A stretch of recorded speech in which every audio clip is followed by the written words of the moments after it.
Everyone get out! Hello tankers and tankettes, and welcome to a viewer spotlight, or rather two viewer spotlights, because today I'm doing a BDR G1B double feature. First off is this replay. It's from TheChaiNspliT. He's on Muravanka. And yeah, it's the BDR G1B, and both these games you're going to see will have very good score screens. They're both games where both players were top tier, and you'll get to see what the BDR really excels at, which is beating up lower tiers and same tiers. It's good at that as well. So TheChaiNspliT, yes, I am with you on that. And in case you can't read it, he says, "Who is with me to burn down the magic forest?" Yeah, I am. That is a good plan. That is the best plan ever, in fact. Let's burn that mofo down. Anyway, he's, like I said, top tier. There's a couple of heavies on each side in this one. Enemy team's also got BDR. This gun, I can't even remember which one it is, but it's a 90mm gun. It's got 135 pen, 240 alpha, and for a tier 5 heavy tank, it's really nice. Now, of course, being at tier 5, there are some offsets, so it has a horrible aim time and the accuracy isn't so great, but apart from those things, it's quite a nice gun. You see there, the aim time is just bleh. But the yeah, that's one kill already, and let's see if we can. We're going to try blind shot on this T-34 over there. May or may not have actually worked. So he's moving up to the corner of Fail, the northwest corner of Fail. This whole map is a map of Fail, basically. The enemy team are spread out kind of oddly, and I don't know if that just throws the friendly team, but it doesn't go so well on the forest side, let's just say that. But hey, it's Muravanka. That should be a surprise to absolutely no one at all, anywhere, ever, because have I mentioned this forest and this map can go die in a fire? So he's trying for some snipey shots now, and yeah, there's a lot of stuff in the way. This is not really a good position to do it from. You can see the tanks he's looking at are opposite side of the map, nearly just within his render range, and there's just too much stuff in the way. There's houses and well, houses. There's houses. Let's just go with that. There's houses. So he's moving up. He's probably, realised that there's an awful lot of stuff on the other side of the map, so he's relatively free to move up here. But he's also trying to lay down some fire support where he can. He's just looking for shots on stuff that has been spotted. You want to be able to fire as many shells as possible in this tank, basically, because it does have quite a long reload for tier 5. I think it's 8 point something seconds with 100% crew. Oh, that's a Matilda down. Now, can I get this T-34 as well? Which would be nice, because that's a top tier medium. And I can't quite see from the silhouette what gun that guy has, but taking another tank out the game would be good, because it's 5-7 already. It's not going so well on the forest side at all. That unfortunately hit the side armor. That was an auto bounce angle, so that went off. He's still very much concentrating on trying to get snipey shots. Personally, I would have been pushing up the 1-2 line at this point. I would have been being a lot more aggressive there, seeing what I could actually hit. But he makes the choice instead to try and get some sniper shots. Now, that BT-7, he felt obviously he couldn't lead sufficiently well enough. But, there's a nice juicy target. KV-1, and he's tracked. So that is just wonderful. That's 200 health. He knows where the guy is. If he doesn't repair his tracks, this could be very nice. And it is. That's another one down. But, yeah, he's spotted. That's a couple of things shooting at him now. And maybe not stuff he has to be too worried about, because there was a couple of bounces there. BDR armor is far from fantastic. Apart from anything else, it's got those big, tall, flat sides, but even the frontal armor is not great. Now that was HE, might have been RT, might have been T82 maybe with the derp gun. That's I don't think there's anything else with the derp on the T34. Okay, that would be a good one to nail. I think that's that one he hit earlier, and it's good. That's another one down, so 4 kills.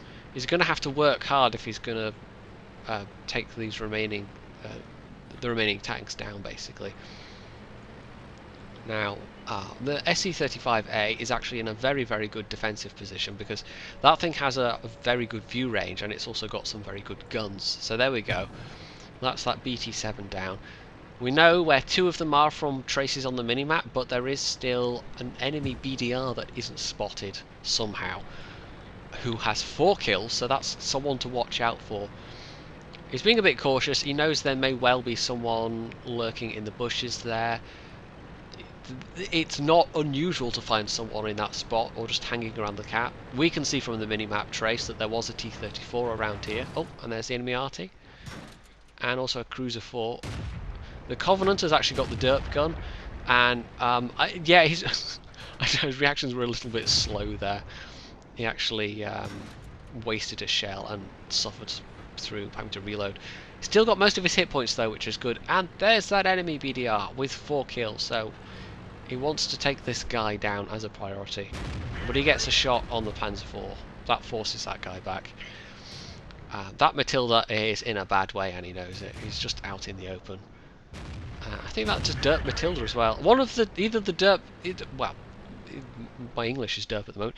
Either the Matilda or the Covenant have actually got derp guns, possibly even both. So he knows, unless he gets really lucky, that's not going to be a one-shot kill. And then enemy BDR. I think I said it right the first time, and then I just got confused, possibly because I said it right. Anyway, enemy BDR is actually jiggling around, trying to throw off the shot. First time it didn't work, second time it did, and that was a very lucky bounce. Especially on the, I think that was the frontal armour. The only really bouncy part of this tank is the gun mantlet. Yeah, you can see the BDR was doing his best to hide behind that corpse, but this tank is pretty tall, so it was not likely to work. So that Panzer III-4 is pretty low health. We can probably get him. There's a T-34 still lurking somewhere. T-82 probably isn't far away from where he was last spotted. And that that little Tier 1 is still alive. And yes, he was in a platoon with somebody. I think he was platooned with a Tier 3. So it wasn't a troll platoon necessarily. It was probably just new players that didn't quite have the grasp of how the tiering system worked. So here we go. Let's hit aim, and it goes low. That's annoying.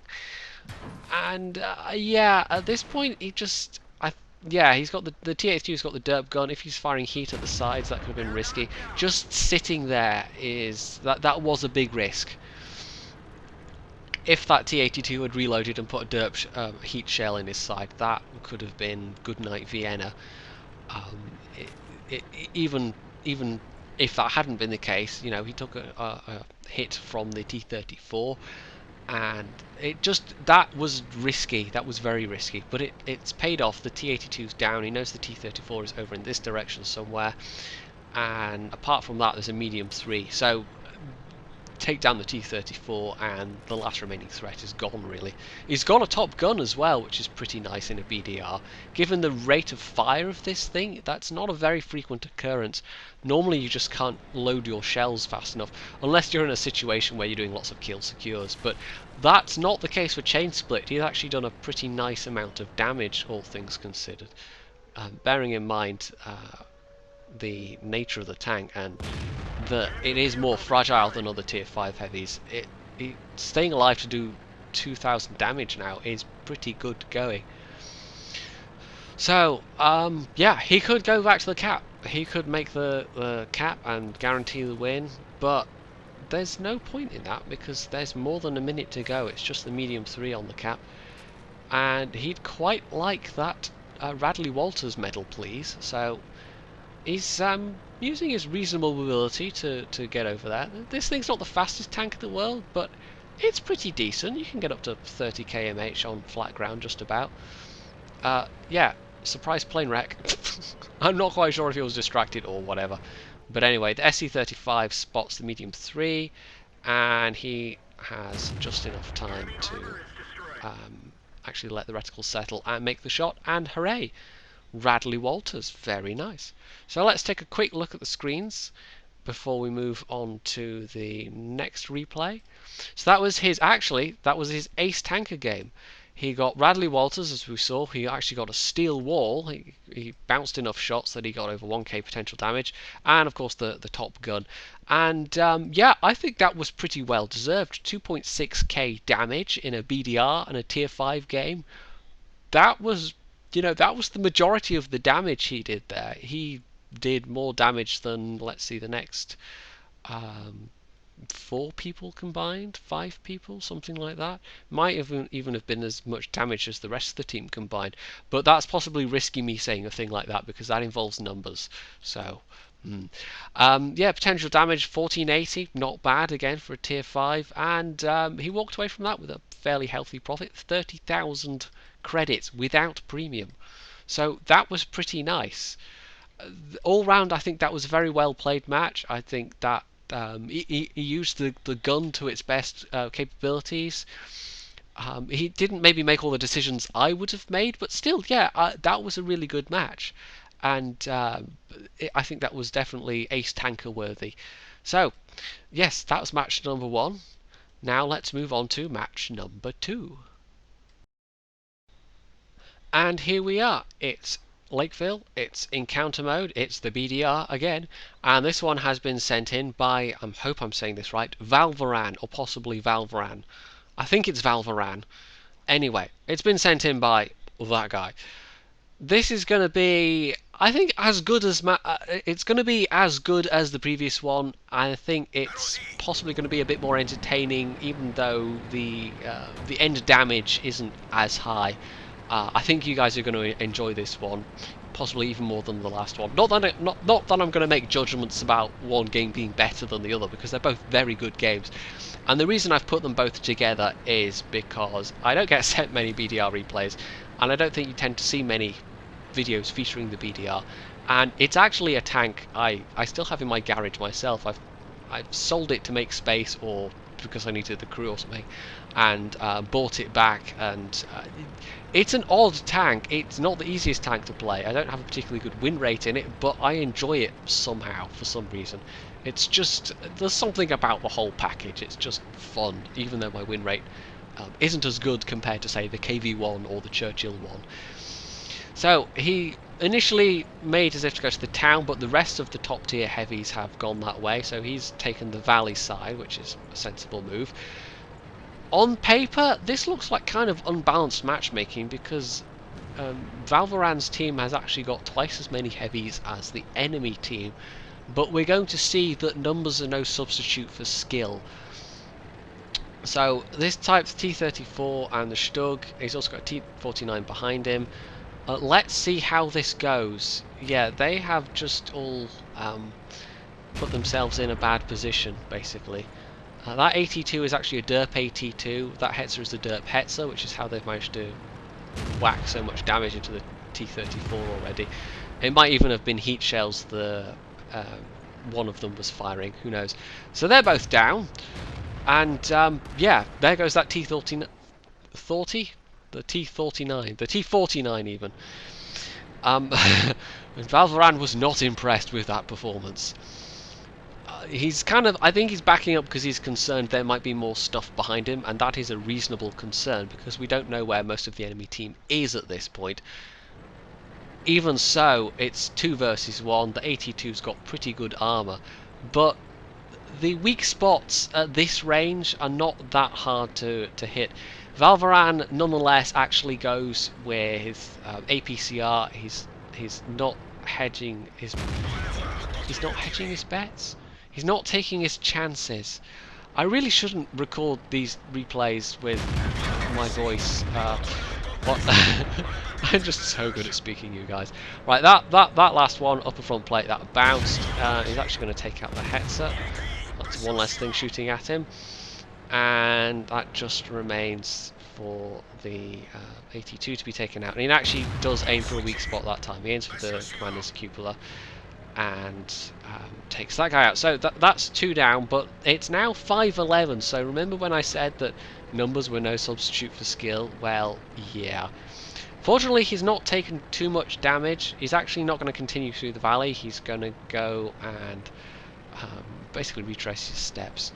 The enemy team has been a bit bruised. I mean, that's half the enemy team dead, so it's not like our team were doing nothing at all, but the T1 Heavy, he's basically been doing a lot of heavy lifting, which is not really a funny thing. I don't know why. It's a T1 heavy lifting. Ha ha ha ha ha! Everyone laugh.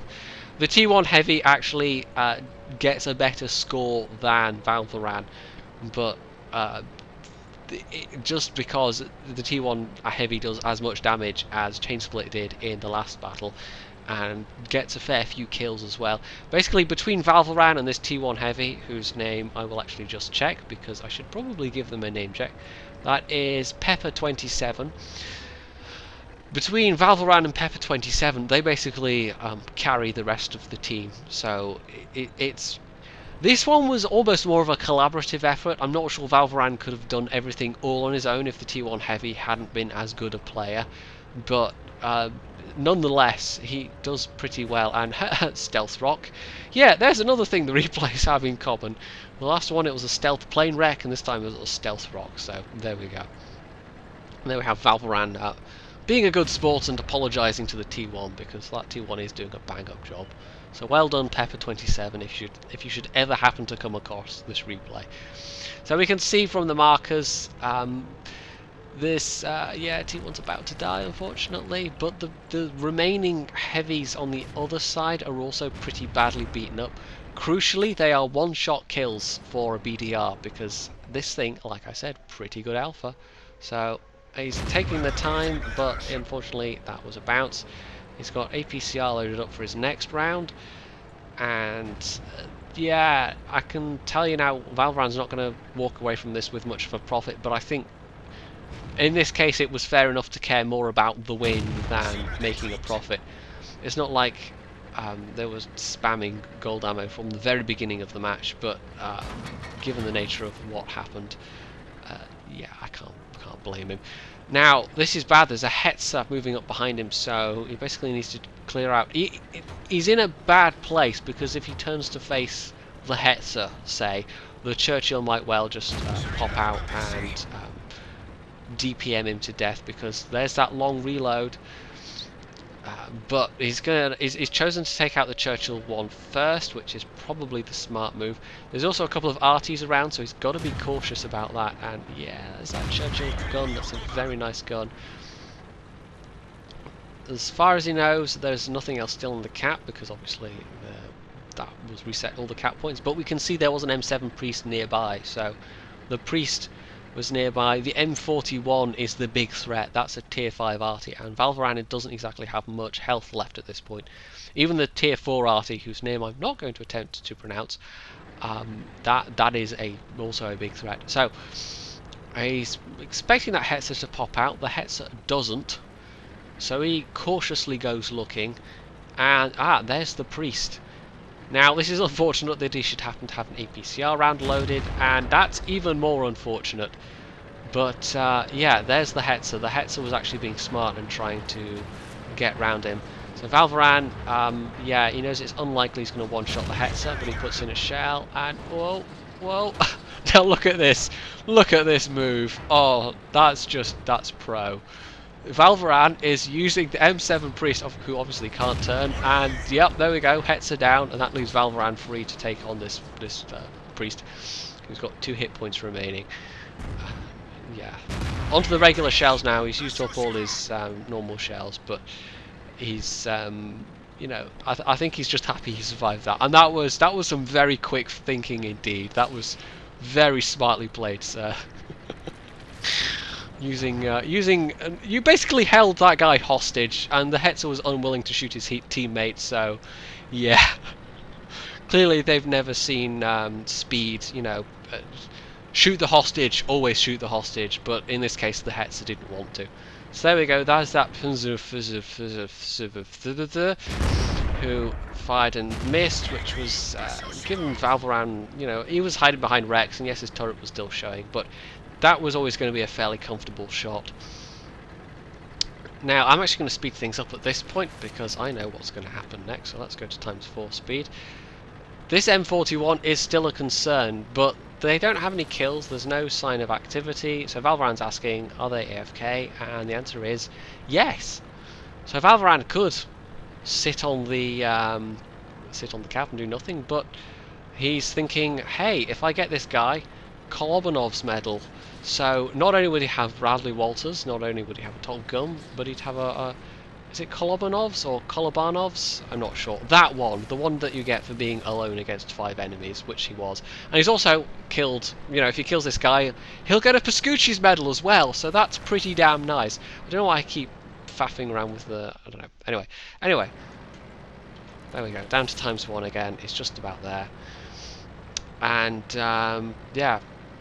He said Koloban, oh, I'm not even going to pronounce it, and Pools. Well, I think he was getting a bit confused between Pools and Radley-Walters. But there we go. He nailed the final guy. And basically, he finished what the T1 Heavy started. He obviously, I don't think he could have done that without Pepper 27, but he played it smart there, especially with that using that priest as a hostage. That was some very, very good play indeed. And he just kept that Hetzer wrong-footed and was able to get out of what was a very dicey situation. So yeah, that's a really nice medal count, and that was his ace tanker game as well. So yeah, Radley-Walters, Pascucci's, Kolobanov's or Kolobanov's, however you say that, and a sniper as well as the top gun. Like I said, he didn't get the top score. The T1 Heavy actually did over 2k damage and had 5 kills. And basically, apart from 2 other players, it was all down to Valveran and this T1 Heavy. But that medal count, that's pretty impressive. Unfortunately, because he also wasn't running with premium account, and because he shot all of his premium shells, minus 30k profit. But hey, for that win, you're not going to complain about losing money. That was pretty damn nice. So there we go. I think those were both very, very good games. I decided to feature them together because it's my channel, damn it, and I can do things like that. But also because, I would like to do more of these replays where I have, 2 from the same person or 2 from different people in the same tank, or 2 in different tanks where there's some feature of gameplay that I like to highlight. But unfortunately, my internet means that I can only do this as an occasional thing because these videos take a very long time to upload otherwise. Anyway, hopefully you've enjoyed both of these. You can obviously hit the like button if you enjoyed it. You can leave a comment below.